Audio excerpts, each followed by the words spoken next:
two reasons.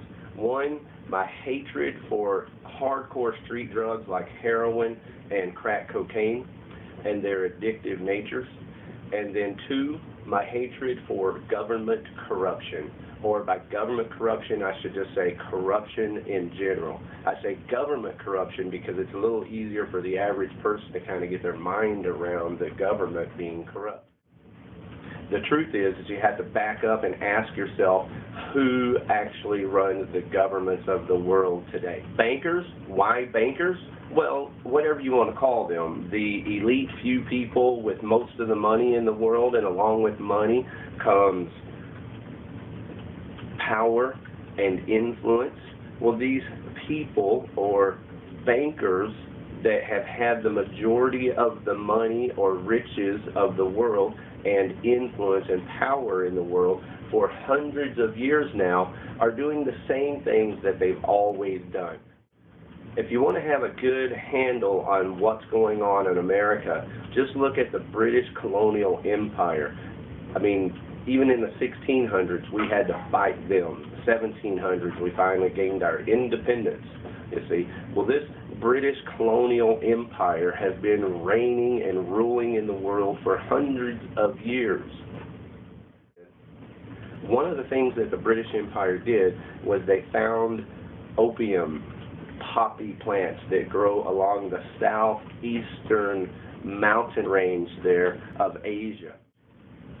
Britain had already colonized India, and they had all of this opium, so they shifted into China to addict the Chinese. It was the most logical consumer, seeing how they were next door. And the British colonies were involved in growing the poppies, protecting the growth of the poppies, processing it to the opium form, and then putting it on the trade market for China and the rest of the world, really, but mostly China back in the 1800s. So now that's 1800s, move forward today a couple of hundred years later, and here we are in 2011. Who is in control of the drugs? The same people that are in control of the money and the wars. These three things I have found go hand in hand throughout all of history: drugs, money, and war. When I say money, I don't mean making money because of the sale of drugs only. I mean being in control of the financial system. And in other words, they set up the finances that we use to do business with on a regular basis, so that they, the bankers, are the ones who actually benefit from the financial system also. So they're benefiting from the banking, the financial system, they're benefiting from the drugs, and they're benefiting from the war. It's documented fact that during Vietnam, our boys, the soldiers of the United States of America, were sold and thereby addicted to heroin. How did this happen? Well, it's real simple. The same people that were starting the war, fighting the war, were the same people financing the war, making money on both ends there, were also the same people producing the heroin. The president of Vietnam, the vice president of Vietnam, these guys ran the drug rings that got the heroin to the soldiers in the field. The golden triangle of heroin is Laos, Burma, and Thailand, those areas right there. Well, not far from there, up that same Southeast Asian mountain range there, is Pakistan and Afghanistan. One of the many things that we Americans are doing in the Middle East right now is we are protecting the poppy fields. If we don't guard those poppy fields, well then of course the Taliban will. They'll get the money, and of course they're the bad guys, we're the good drug dealers. The most important thing to note here is that that heroin is ending up on the streets of the United States of America and in the arms and bodies of our children.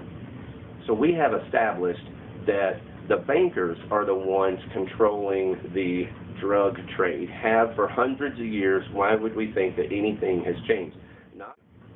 The bankers are also the ones who start the wars by funding the wars, which also facilitates the need for drug trafficking, drug sales. One of the reasons is because when we as a nation borrow that much money from bankers, we have to pay them back. And when we have to pay them back, we pay them back by their rules, not ours. And their rules are sell the drugs.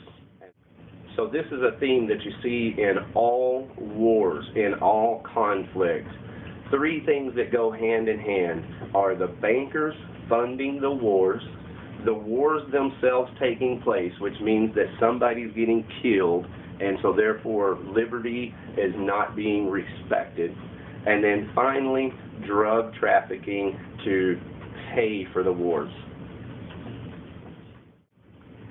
So now you know, if you have a child or a family member or a loved one who's had street heroin in their body and it has destroyed their lives, and if I'm correct, as history shows, and the bankers have indeed funded these wars, and the leaders of these nations who have been at war, who borrowed the money from the bankers, are trafficking in drugs for the sole purpose of being able to pay back some of what they owe to the bankers for funding their war, well then I will speculate that these people are evil enough to cut their heroin, to cut their crack cocaine. You see, our children do a street version. They don't do a pure heroin or a pure cocaine.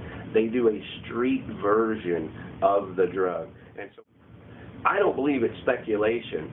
Just like the tobacco companies have been busted for putting chemicals in the tobacco to make it even more addictive, same thing, when they cut this street heroin, when they cut this crack cocaine, they're cutting it with some kind of scientifically designed substance to make it more addictive. So that God bless the children of the USA. Fuck everybody who wants to harm them. Is that all you got? I'll take your best shot. Is that all you got? I'll take your best